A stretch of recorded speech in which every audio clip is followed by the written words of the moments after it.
हरे कृष्णा। जगत गुरु श्रील प्रभुपाद महाराज की। आज हम लोग जो आए हैं वो भांडीर वन। भांडीर वन की कहानी आपको बताता हूँ। भांडीर वन ये ऐसी जगह है जब ब्रह्मदेव ने सब गाय गोपिया और गोप सबको किडनैप किया था। और किडनैप करने के बाद में भगवान श्री कृष्ण ने कहा सोचा अभी इन्होंने किडनैप किया तो उनके पास जाना नहीं है, लेकिन अभी क्या जितने भी गाय थे, जितने भी बछड़े थे और जितने भी गोपियाँ थी, सबका रूप धारण करके उन्होंने इधर रह गए। और ब्रह्मा जी आश्चर्य हो गए। और उसी के बाद में ब्रह्मा जी भगवान को शरण आ गए। और शरण आने के बाद में जब राधा रानी 12 साल की थी, 12, और भगवान 8 साल के थे, 7 या 8 साल के थे, उस टाइम राधा रानी का और भगवान श्री कृष्ण का भांडीर वन ये जगह पे विवाह हुआ था बचपन में। भगवान श्री कृष्ण से राधा रानी 5 साल से बड़ी थी। तो वही हिसाब है कि इस भांडीर वन को राधा कृष्ण का विवाह का जो अभी ये जो मंदिर है मेरे बाजू में, उसमें उधर ही ये वड के नीचे उनका विवाह हुआ था। और इसी वजह से भांडीर वन प्रसिद्ध है राधा कृष्ण का। लेकिन इनको किसी को मालूम नहीं है कि राधा कृष्ण का विवाह हुआ था नहीं हुआ था, लेकिन हकीकत है बचपन में उनका विवाह हुआ था। और ये राधा रानी श्री कृष्ण भगवान की शक्ति थी और बहुत बहुत और बहुत ही प्यार करती थी। और वैसा पार आज तक प्यार किसने किया नहीं किससे। तो यही बात है, राधा कृष्ण का जो प्रेम है वो अलौकिक है, वो किससे ऐसा नहीं होता है, ये बात है। तो ये भांडीर वन की कथा है। आज हम लोग भागवतम के ऊपर बात करेंगे। भागवतम का पहला ये अध्याय हम लोग, मतलब भागवतम का 13वां अध्याय पे आज बात करेंगे। भागवतम पे फर्स्ट टाइम प्रवचन हो रहा है। श्रील प्रभुपाद महाराज की जय। श्री गौर नेताई भगवान की जय। श्री कृष्ण बलराम जी भगवान की जय। ललिता विशाखा श्री राधा श्याम सुंदर जी भगवान की जय। श्री जगन्नाथ जी सुभद्रा बलदेव जी भगवान की जय। ओम नमो भगवते वासुदेवाय। जय राधा माधव कुंज विहारी। जय राधा माधव कुंज विहारी। गोपीजन वल्लभा गिरिवरधारी।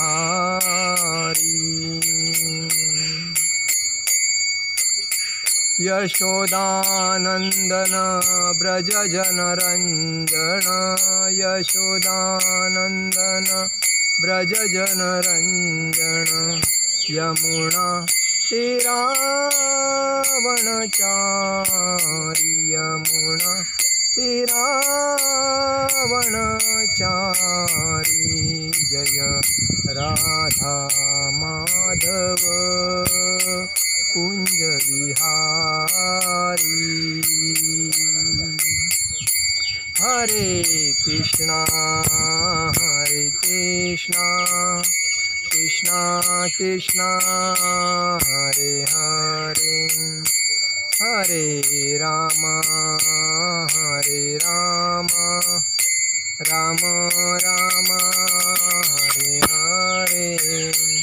हरे कृष्णा कृष्णा कृष्णा हरे हरे। हरे राम राम राम हरे हरे। हरे कृष्णा कृष्णा कृष्णा हरे हरे। हरे राम राम राम हरे हरे। जगत गुरु श्रील प्रभुपाद महाराज की जय। हम लोग 13वें अध्याय पे बात करेंगे। धृतराष्ट्र द्वारा गृहत्याग। सूत उवाच विदुरतीर्थयात्राया मैत्रयादात्मनो गतिं ज्ञात्वा गाद्धास्तिनं पुरः तथा वाप्त विविस्थितः। सूत उवाच विदुरतीर्थयात्राया मैत्रेयादात्मनो गतिं ज्ञानावागाद्धास्तिनं पुरः तया वाप्त विविस्थितः। सूत उवाच म्हणजे सूत गोस्वामी ने कहा। विदुर म्हणजे महात्मा विदुर। तीर्थयात्रा म्हणजे विभिन्न तीर्थयात्राओं की यात्रा करते हुए। मैत्रेयान म्हणजे मैत्रेयन मुनि से। मैत्रेयन मुनि से। आत्मन म्हणजे आत्मा की गति। गतिम गति। गंतव्यम गतिम म्हणजे गंतव्य। ज्ञात्वा म्हणजे जानकर। अगात म्हणजे लौट आया। हस्तिनापुरम म्हणजे हस्तिनापुर नगरी में।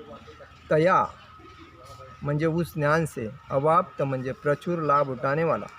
विविस्थिता म्हणजे प्रत्येक ज्ञेय विषय में दक्ष। शील सुत गोस्वामी ने कहा, तीर्थयात्रा करते हुए महात्मा विदुर ने श्री मैत्रेय मुनि के से आत्मा की गति का ज्ञान प्राप्त किया था।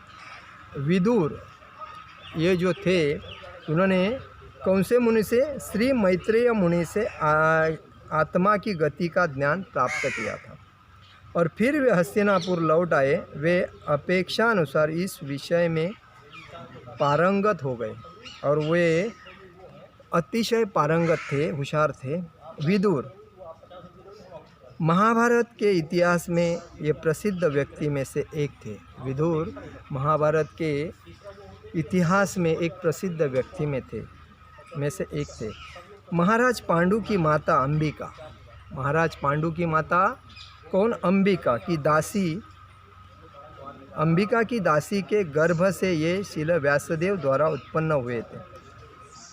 विदुर किसके उनकी माता कौन थी? विदुर की माता पांडु की माता अंबिका की दासी के गर्भ से व्यासदेव द्वारा उत्पन्न हुए थे। वे यमराज के अवतार हैं। मंडूक मुनि से शापग्रस्त होने के कारण इन्हें शूद्र होना पड़ा। कौन से मुनि? मंडूक मुनि से श्राप से उनको ऐसा होना पड़ा। कहानी इस प्रकार है। एक बार राज्य के सिपाहियों ने कुछ चोर पकड़े जो मंडूक मुनि की कुटी में छिपे हुए थे। जैसा कि सामान्य रूप से किया जाता है, सिपाहियों ने चोरों के साथ साथ मंडूक मुनि को भी बंदी बनाया था। सिपाहियों ने किसको? मंडूक मुनि को भी बंदी बनाया था। न्यायाधीश ने मुनि को विशेष रूप से शूली पर चढ़ाकर मार डालने का आदेश दिया। लेकिन न्यायाधीश ने क्या किया था? मुनि को शूली पे चढ़ा के मार डालने का आदेश दिया। किंतु जब उन्हें भाला भोंका जाने वाला था तब यह समाचार राजा के पास पहुंच गया। अतः उसने तुरंत ही उनका महामुनि होने के नाते वध रोकने का आदेश दिया। बट राजा ने उनका वध रोकने का आदेश दिया। राजा ने स्वयं मुनि से अपने व्यक्तियों की गलती के लिए क्षमा मांगी। मतलब राजा ने अपने व्यक्तियों ने जो गलती की थी उनकी क्षमा मांगी। यह मुनि तुरंत ही जीवों के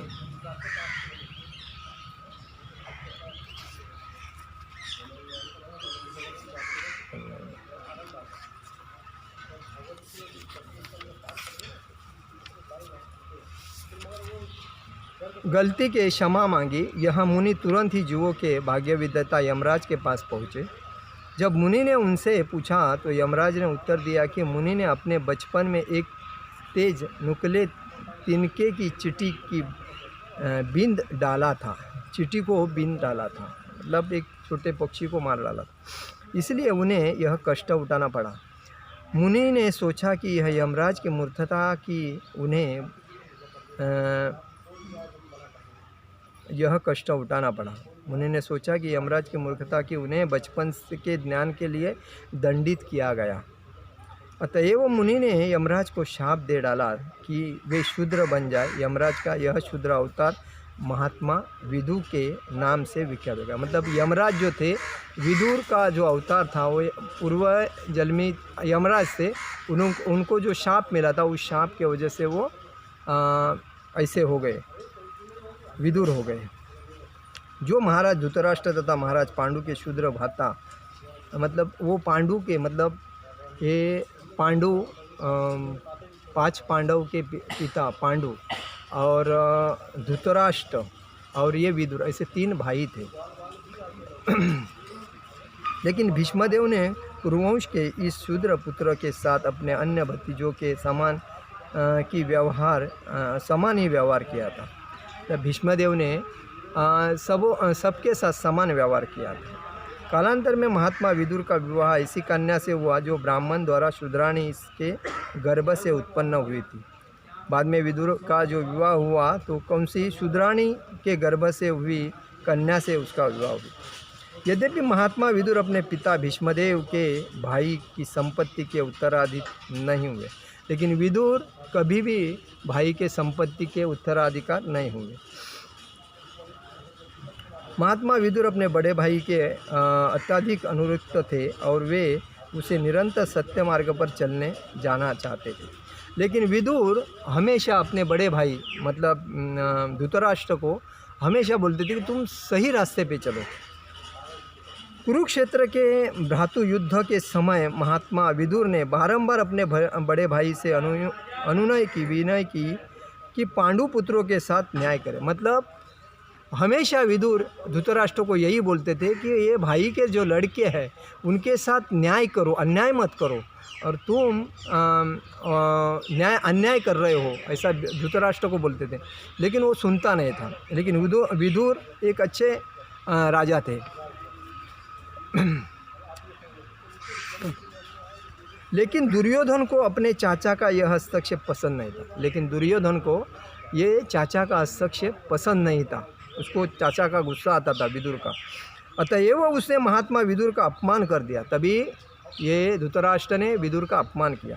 इसके कारण महात्मा विदुर घर छोड़कर तीर्थाटन करने तथा श्री मैत्रेय मुनि से उपदेश ग्रहण करने चले गए। तभी विदुर ने क्या किया, ये मतलब जो दुर्योधन ने उसका अपमान करने के बाद उन्होंने अपना घर त्याग करके श्री मैत्रेय मुनि से उपदेश ग्रहण करने के लिए वो चले गए। विविध प्रश्न पूछने के उपरांत तथा भगवान श्री कृष्ण की दिव्य प्रेममयी सेवा में स्थित हो चुकने पर महात्मा विदुर ने श्री मैत्रेय मुनि से प्रश्न पूछना बंद किया। महात्मा विदुर ने श्री मैत्रेय मुनि से तब प्रश्न पूछना बंद किया जब श्री मैत्रेय मुनि ने उन्हें आश्वस्त किया कि जीवन का आश्रय तत्व तो अंततः भगवान श्री कृष्ण की दिव्य प्रेममयी सेवा में सुस्थापित होना है। उनके श्री मैत्रेय मुनि ने उन्हें क्या बताया विदुर को कि भगवान जीवन का महत्व क्या है, कि भगवान श्री कृष्ण की दिव्य प्रेममय सेवा में सुस्थापित होना है। जो गोविंद है अर्थात जो अपने भक्तों को सभी प्रकार के तुष्ट रखते हैं। बद्ध जीव अर्थात भौतिक अस्तित्व में उलझा हुआ जीव भौतिक गुणों में अपनी इंद्रियों को लगाकर सुख की खोज करता है। मतलब आज ये भौतिक युग में हर आदमी सुख की खोज करता है, लेकिन सुख उनको मिलता नहीं है। इंद्रियों को लगाकर सुख की खोज करता है, किंतु इससे उसे संतोष नहीं होता है। तब वो अनुभव सिद्ध सात्विक तर्क करने की विधि से तथा बौद्धिक कर्तव्यों से परम सत्य के अन्वेषण में जुट जाता है। तभी वो गलत काम करने लगता है। बौद्धिक कर्तव्यों में परम सत्य के अन्वेषण में जुट जाता है, किंतु यदि उसे अंतिम लक्ष्य प्राप्त नहीं होता, फिर भी उसको अंतिम लक्ष्य प्राप्त नहीं होता, वह पुनः भौतिक कार्यकलापों में पतित होता जाता है और अपने आप को विविध परोपकारी तथा परमार्थ कार्य करने में लगा देता है। और वो वापस भौतिक कार्यकलाप में लग के वो अपना जो सर्वस्व खो बैठ के ये परोपकारी जो विविध परोपकारी परमार्थ है उसमें लग जाता है, किंतु इन सब से उसे संतोष नहीं मिलता। उसमें भी उसको संतोष नहीं मिलता। न तो सकाम कर्म न ही शुष्क दार्शनिक चिंतन से किसी को संतोष मिल सकता है। क्योंकि जीव स्वभावतः परमेश्वर भगवान श्री कृष्ण का सनातन सेवक है। जीव किसका? परमेश्वर भगवान श्री कृष्ण का सनातन सेवक है। और समस्त वैदिक ग्रंथ इसी परम लक्ष्य की और उसका मार्गदर्शन करते हैं। सभी ग्रंथ में जो को उल्लेख किया है वो भगवान श्री कृष्ण की भक्ति करने का ही उल्लेख किया है, सब वही दर्शाते हैं। महात्मा विदुर ने समान ही जिज्ञासु बद्ध जीव को श्री मैत्रेय मुनि जैसे प्रामाणिक गुरु की शरण लेनी चाहिए।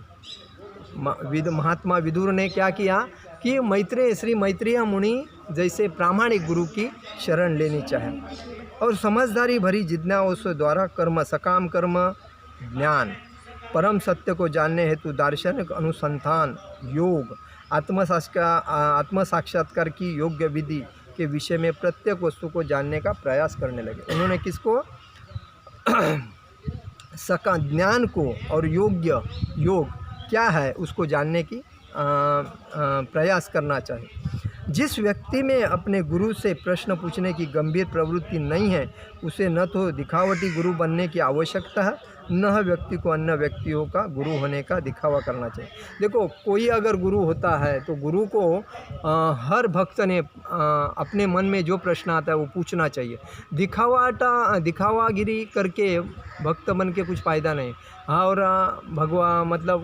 गुरु जैसा करता है वैसा हाँ हो, ये योग्य नहीं। लेकिन उनको अपन जब पढ़ते हैं तभी अपने दिमाग में डाउट आते हैं, तो गुरु को पूछना जरूरी है। यदि वह अपने शिष्य को भगवान श्री कृष्ण की दिव्य प्रेमा भक्ति की और उन्मुख न कर सके, महात्मा विदुर श्री मैत्रेय मुनि जैसे गुरु की शरण लेने में सफल हुए थे और उन्हें जीवन का परम लक्ष्य गोविंद की भक्ति प्राप्त हो सकी। अतः उनके लिए आध्यात्मिक प्रगति विषय में और कुछ जानना शेष न बचा। जब उन्होंने श्री मैत्रेय गुरु से दीक्षा गुरु की शरण ली, तभी उन्होंने लक्ष्य किया कि गोविंद की भक्ति ही सर्वश्रेष्ठ है, बाकी कुछ नहीं। और वही उनके लिए आध्यात्मिक प्रगति का विषय वो जान चुके। वो और कुछ जानना उनके लिए शेष बचा नहीं था। विदुर, महात्मा विदुर ने एक श्री मैत्रेय मुनि जैसे महान गुरु की आज्ञा का पालन करके उनको गुरु मान के वो सही रास्ते पे चलने लगे। यही बात। तबंधुमागत दृष्टा धर्मपुत्र सहानुजः धृतराष्ट्रो युयुस्तुश्च सुता शारद्वत पुतः। तबंधुमागत दृष्ट धर्मपुत्र सहानुजः धृतराष्ट्रो युयुस्तुश्च सुत शारद्वत पुतः। गांधारी, द्रौपदी, बहन सुभद्रा, चौथरा कृति, अन्याच जामयः, पांडो ज्ञातया ससुता स्त्रियः। गांधारी, द्रौपदी, बहन सुभद्रा, चौथरा कृति, अन्याच जामयः, पांडो ज्ञातय ससुता स्त्रिया। तम म्हणजे उस, बंधुम संबंधी को, आगतम म्हणजे वहाँ आया हुआ, दृष्टा म्हणजे देखकर, धर्मपुत्र युधिष्ठिर से, सह अनुज अपने छोटे भाइयों के साथ, धृतराष्ट्र युयुस्त सात्विक तथा सुत संजय भारद्वाज कृपाचा। पुथा म्हणजे गांधारी, द्रौपदी बहन म्हणजे ब्राह्मणों, सुभद्रा म्हणजे सुभद्रा तथा उत्तरा कृपी, अन्या म्हणजे अन्य, स म्हणजे तथा, जामय म्हणजे अन्य, परिवारों वालों की पत्नियां, पांडव म्हणजे पांडवों की, ज्ञातय म्हणजे पारिवारिक सदस्य, स म्हणजे सुता, अपने म्हणजे अपने पुत्रों सहित, स्त्रिय म्हणजे स्त्रियां। जब उन्होंने देखा कि महात्मा विदुर राजमहल लौट आए हैं तो महाराज युधिष्ठिर, उनके छोटे भाई महाराज धृतराष्ट्र, शांतकी, संजय, कृपाचार्य, कुंती, गांधारी, द्रौपदी, सुभद्रा, उत्तरा, कुपी, कौरवों की अन्य पत्नियां तथा अपने अपने बच्चों के साथ स्त्रियों सहित समस्त निवासी सभी अत्यंत हर्षित होकर तेजी से उनकी ओर बढ़े। ऐसा प्रतीत हुआ मानो उन्होंने दीर्घकाल के उपरांत अपनी चेतना फिर से प्राप्त की है। गांधारी, विश्व के इतिहास की आदर्श सती महिला, ये गांधार के राजा अब काबुल का कंदहार अभी जो है काबुल का कंदहार, वहाँ की गांधारी महाराज सुबल की कन्या थी। गांधारी ये किसकी कन्या थी? महाराज सुबल की कन्या थी। उन्होंने कौमार अवस्था में शिव की आराधना की थी। उन्होंने बचपन में शिव भगवान की आराधना की थी। सामान्यतः हिंदू महिलाएं अपने को अच्छा पति मिलना चाहिए, इसीलिए शिव भगवान की आराधना करके अपने मन का पति प्राप्त करती है। वैसा ही गांधारी ने किया था। हिंदू कुमारियाँ वो पति प्राप्त करने हेतु शिव की आराधना करती है। गांधारी ने शिव को प्रसन्न कर लिया और पुत्र प्राप्त करने का वर प्राप्त करके महाराष्ट्र धृतराष्ट्र से सगाई कर ली। उन्होंने पुत्र प्राप्त करने के लिए धृतराष्ट्र से सगाई कर ली। यद्यपि वे जन्मांध थे। जब गांधारी को पता चला कि उनका होने वाला पति अंधा है, पर वो बचपन से ही मतलब जन्मांध म्हणजे जिनकी रोशनी नहीं होती है आँखों में, वही बताए गए, अंधा बनने का निश्चय कर लिया। तभी मतलब उनको मालूम पड़ा उनका पति अंधा है, तभी गांधारी ने भी वही सोचा कि मैं भी अंधा ही बनेगी। तो उसने स्वेच्छा से अंधा बनने का निश्चय कर लिया। अतएव उन्होंने अपने आँखों में रेशम की अनेक पट्टियाँ बांध ली और वे अपने बड़े भाई शकुनी के मार्गदर्शन में महाराज धृतराष्ट्र के साथ ब्याह कर दिया। मतलब गांधारी का बड़ा भाई कौन? शकुनी। और शकुनी जैसा बोला वैसा उसने किया और उन्होंने धृतराष्ट्र से शादी कर ली। वे अपने समय ही की सर्वाधिक सुंदर कन्या थी। मतलब उस टाइम वो बहुत सुंदर कन्या थी और समान रूप से स्त्रियोचित गुणों से युक्त थी। मतलब स्त्रियों को जो गुण होते हैं सर्वश्रेष्ठ, उसमें सब थे, जिससे कौरव दरबार का प्रत्येक सदस्य उनका आदर करता था। और उसी के वजह से उनका कौरव के दरबार में उनका अतिशय आदर होता था। किंतु इन सब सद्गुणों के होते हुए भी उनमें स्त्री सुलभ सह दुर्बलता भी थी। ये सब होने के बाद एक स्त्री में दुर्बलता होती है, जलस, वो भी उसके अंदर थी। जब कुंती ने पुत्र को जन्म दिया तो ये उनकी प्रति ईर्ष्या करने लगी। जब कुंती माता ने पुत्र को जन्म दिया तभी ये गांधारी बहुत ईर्ष्या करने लगी। यद्यपि दोनों रानियां गर्भवती थी, किंतु प्रथम कुंती ने पुत्र को जन्म दिया। इस प्रकार गांधारी क्रुद्ध हो गई और अपने उदर पर प्रहार कर दिया। जब कुंती माता गर्भवती थी और वो जब उन्होंने पुत्र को जन्म दिया तभी वो ईर्ष्या से बहुत ईर्ष्या हो गई। मतलब क्या बोलते हैं, कपट और दुष्ट भावना।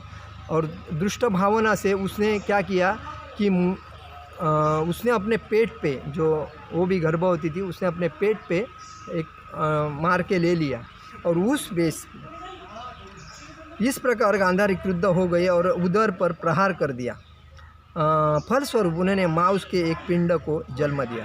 तभी उसने माउस का पूरा एक गोला जो होता है उसको जन्म दिया, माउस का पिंड को जन्म दिया। लेकिन चूँकि वे शील व्यासदेव की भक्त थी, और वो गांधारी किसकी भक्त थी? व्यासदेव की भक्त थी। अतएव शील व्यासदेव की आज्ञा से उस पिंड को 100 भागों में विभक्त किया। व्यासदेव की आज्ञा से उस जो पिंड को 100 भागों में डिवाइड कर दिया, विभक्त कर दिया। और इनमें से प्रत्येक भाग धीरे धीरे बालक के रूप में विकसित हो गया। और उसके बाद में उस 100 भाग में ये हर जो विभाग, एक एक जो भाग था वो बालक के रूप में विकसित हो गया। इस प्रकार 100 पुत्रों की माता बनने की उनकी मनोकामना पूरी हो गई। और उसी तरह मतलब वो 100 पुत्रों की माता बन गई और उसकी मनोकामना पूरी हो गई। स्थिति के अनुसार सबका अपनी उच्च स्थिति के अनुसार पालन पोषण करने लगी। जब कुरुक्षेत्र युद्ध का षड्यंत्र चल रहा था तब वे पांडवों के युद्ध किए जाने के पक्ष में नहीं थी। जब कुरुक्षेत्र में पांडवों के साथ युद्ध करना का जो बेच चल रहा था तभी वो उनके साथ नहीं थी। बल्कि उन्होंने अपने पति धृतराष्ट्र को ऐसे बंधुघाती युद्ध के लिए लांछित भी किया। वे चाहती थी कि राज्य के दोनों भागों में भाग दिया जाए। अब कुरुक्षेत्र में युद्ध में उनके समस्त पुत्र मारे गए। वो क्या चाहती थी कि जो प्रॉपर्टी है वो दोनों में विभाग करके मतलब युद्ध समाप्त किया जाए। युद्ध नहीं करना चाहिए, दोनों को समान भाग देके दोनों को समान भाग दे के युद्ध नहीं होना चाहिए, यही वो चाहती थी।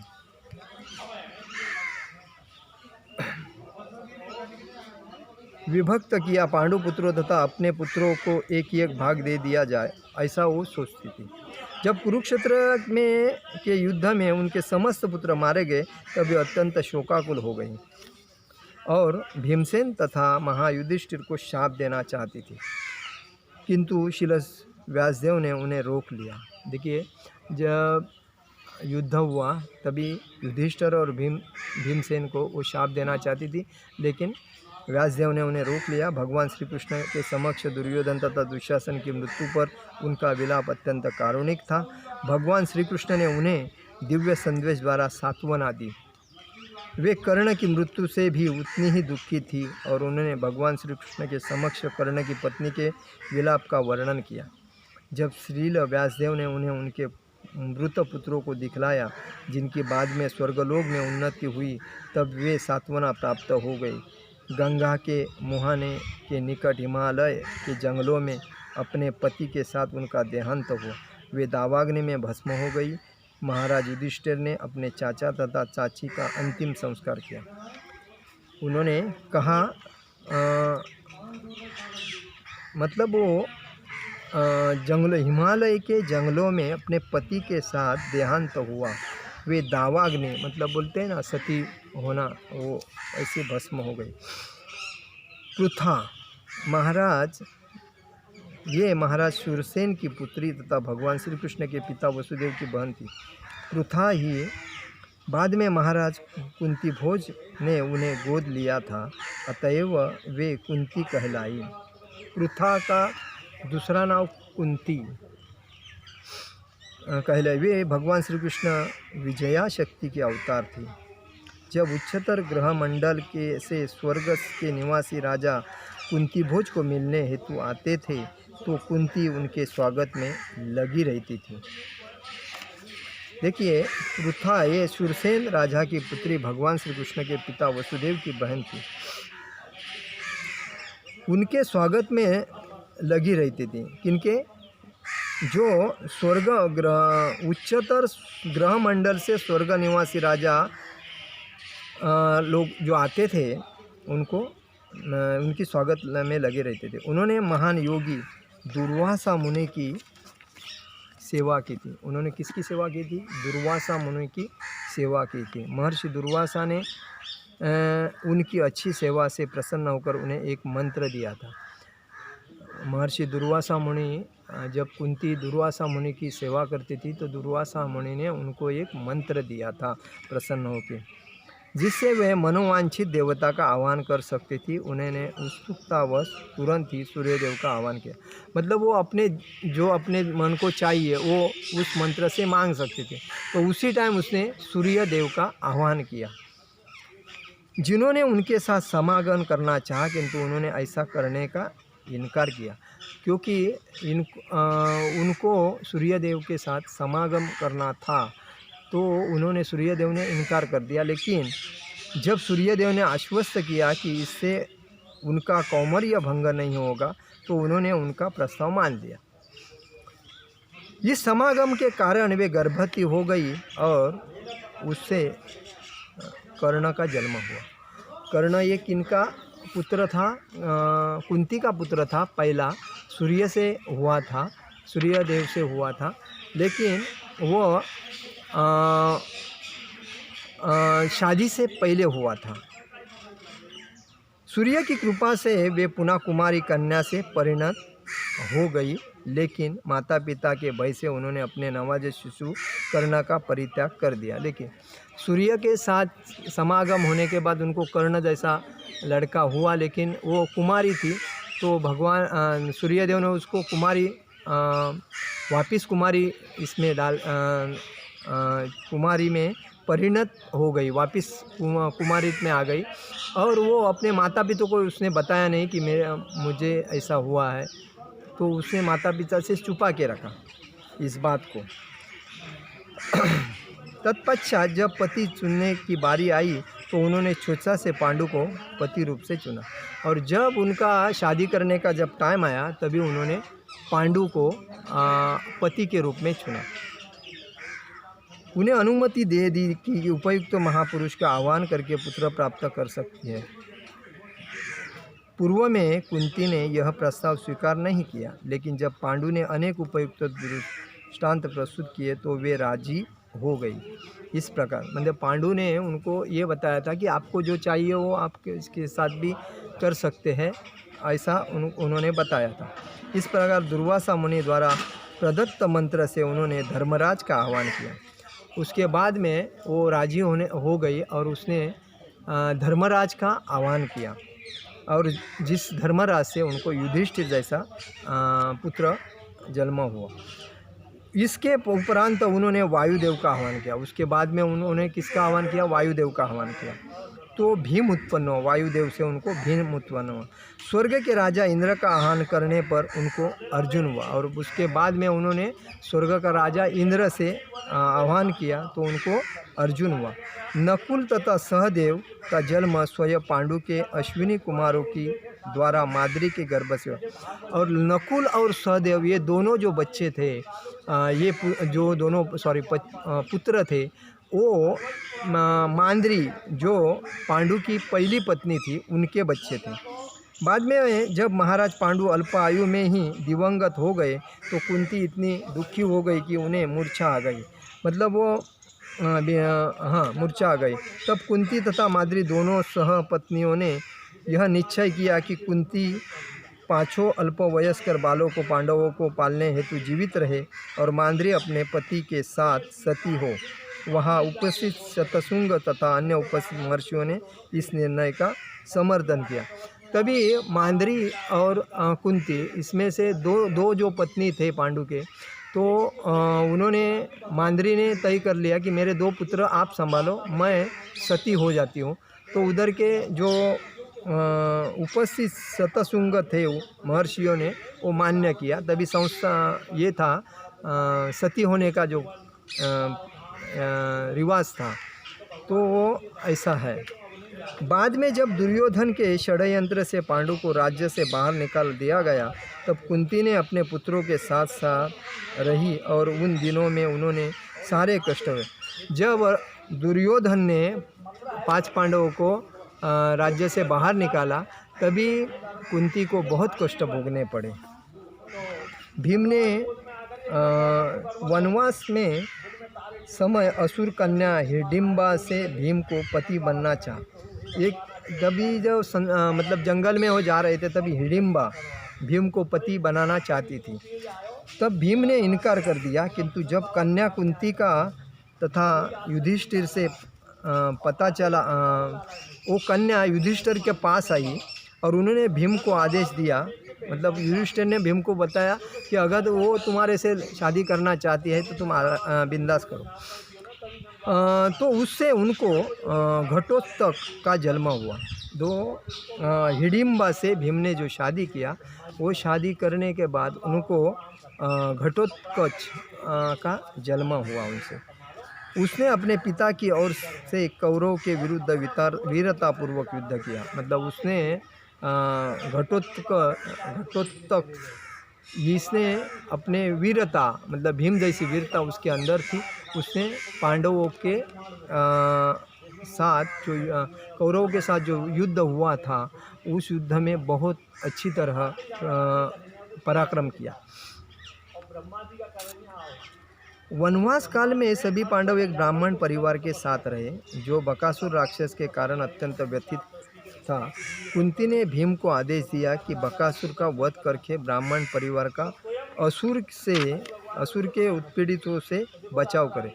तभी माता कुंती ने भीम को आदेश दिया कि ये बकासुर जो राक्षस है उसका तुम वध करो और ब्राह्मण कुटुंब को तुम संभालो।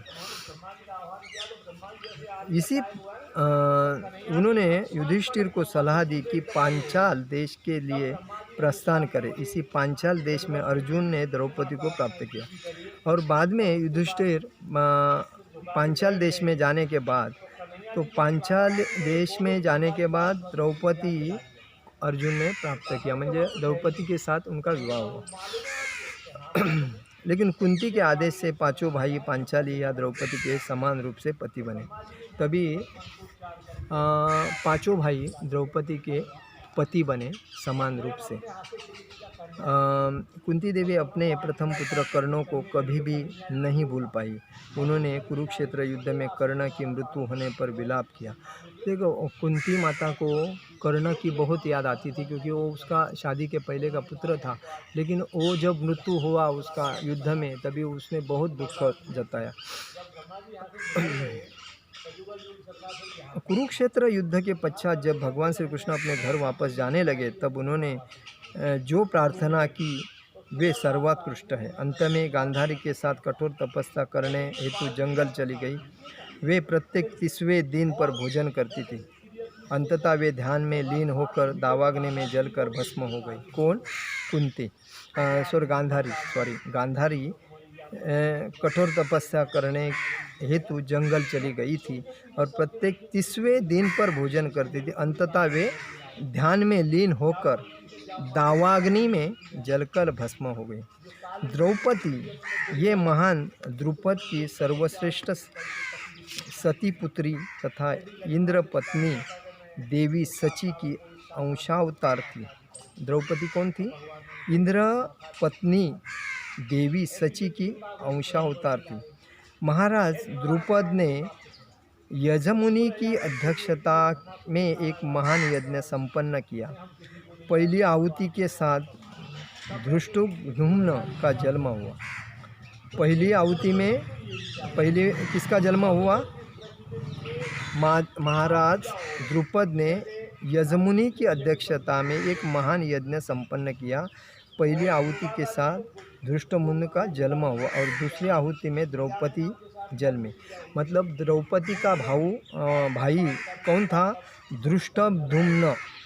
धृष्टद्युम्न का जन्म, दूसरे द्रौपदी का जन्म। अतएव धृष्टद्युम्न की बहन है और पांचाली के नाम से भी प्रसिद्ध है। ये द्रौपदी धृष्टद्युम्न की बहन है और पांचाली नाम से वो द्रौपदी नाम से वो प्रसिद्ध है। पांचों पांडवों ने इन्हें पत्नी के रूप में ब्याहा और हर एक पति से इन्हें एक पुत्र प्राप्त हुआ। जो द्रौपदी है, पांचाली है, उसको हर पति से एक एक पुत्र उनको प्राप्त हुआ।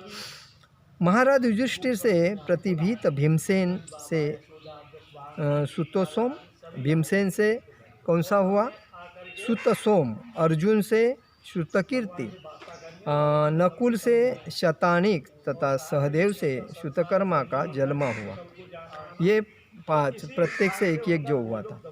यह अपनी सास कुंती के ही समान अत्यंत सुंदर बनाई गई है। इनके जन्म के समय आकाशवाणी हुई थी कि इनका नाम कृष्णा होगा।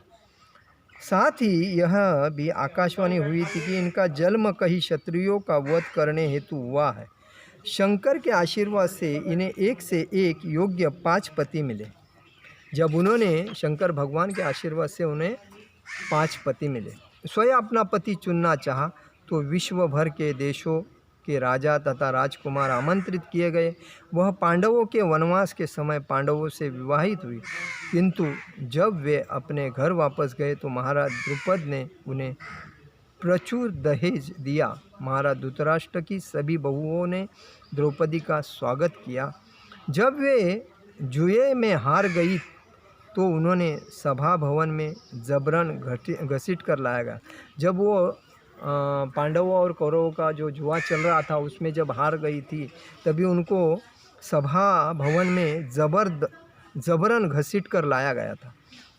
दुशासन द्वारा नग्न किए जाने का यह यत्न किया गया। दुशासन ने उसको द्रौपदी को नग्न करने का प्रयत्न किया। यद्यपि वहाँ पर भीष्मदेव तथा द्रोण जैसे गुरुजन उपस्थित है, लेकिन जब उनका द्रौपदी वस्त्रहरण हो रहा था तभी भीष्मदेव और द्रोण जैसे गुरुजन उपस्थित थे, लेकिन वो कुछ नहीं बोले थे। वे कुछ नहीं कर सके। वे भगवान श्री कृष्ण की महान भक्त थी। द्रौपदी ये किसकी भक्त थी? भगवान श्री कृष्ण की महान भक्त थी। उनकी प्रार्थना सुनकर भगवान श्री कृष्ण ने स्वयं असीम वस्त्र बनकर उन्हें अपमान से बचाया। तभी भगवान श्री कृष्ण ने उनको वस्त्र देकर उनकी उनको बचाया इस नग्न अवस्था से। जब जटासुर नाम के राक्षस ने उनका अपहरण किया तो भीमसेन ने उनका वध किया। जब जटासुर नाम के राक्षस ने द्रौपदी का अपहरण किया तो भीमदेव ने उनका वध किया। भीमसेन ने उन्होंने भगवान श्री कृष्ण की कृपा से पांडवों को दुर्वासा मुनि के शाप से बचाया। भगवान श्री कृष्ण की कृपा से पांडवों को दुर्वासा मुनि की शाप से बचाया। जब पांडव विराट के राजमहल में अज्ञातवास कर रहे थे तब कीचक उनके अपूर्व सौंदर्य पर मोहित हो गया था। तभी पांडव विराट के राजमहल में अज्ञातवास में, मतलब जो दुर्योधन ने उनको बाहर निकाला था, तभी जो जंगल से गए तो वो उन्हें वहाँ रहते थे कि विराट के राजमहल में अज्ञातवास में, मतलब वेश पालट करके रहते थे। तभी कीचक उनके अपूर्व सौंदर्य पर मोहित हो गए। तब भीमसेन की सहायता से इस दुष्ट का वध किया गया। तभी भीमसेन ने कीचक का वध कर दिया। इस प्रकार वे बच गई। जब अश्वत्थामा ने उनके 5 पुत्रों का वध कर दिया तो वे अत्यंत शोकाकुल थे। जब अश्वत्थामा ने उनके 5 पुत्रों का वध कर दिया तो वे अत्यंत शोकाकुल थे। अंतिम अवस्था में वे अपने पति महाराज युधिष्ठिर तथा अन्य व्यक्तियों के साथ स्वर्गारोहण के लिए गई तथा मार्ग पर गिर गई। युधिष्ठिर ने उनके गिरने का कारण बताया, किंतु जब महाराज युधिष्ठिर स्वर्ग पहुँचे तो उन्होंने देखा कि लक्ष्मी देवी के रूप में द्रौपदी वहाँ पहले से विद्यमान थे। मतलब द्रौपदी ही किनकी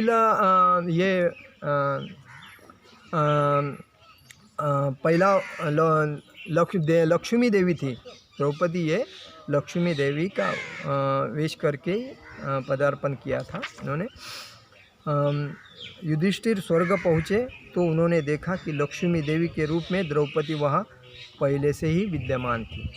सुभद्रा वसुदेव की पुत्री तथा भगवान श्री कृष्ण की बहन, ये न केवल वसुदेव की लाडली पुत्री थी अपितु श्री कृष्ण तथा बलदेव की भी अत्यंत प्रिय बहन थी। सुभद्रा ये जो भगवान कृष्ण और भगवान बलराम इनकी बहन थी, जो जगन्नाथ सुभद्रा बलदेव बोलते हैं ना, तो वही सुभद्रा भगवान श्री कृष्ण की बहन थी। ये दोनों भाई तथा बहन पुरी के सुप्रसिद्ध जगन्नाथ मंदिर में मूर्तिमान है। अभी भी जगन्नाथ मंदिर में इनकी मूर्ति है, जगन्नाथ सुभद्रा बलदेव भगवान।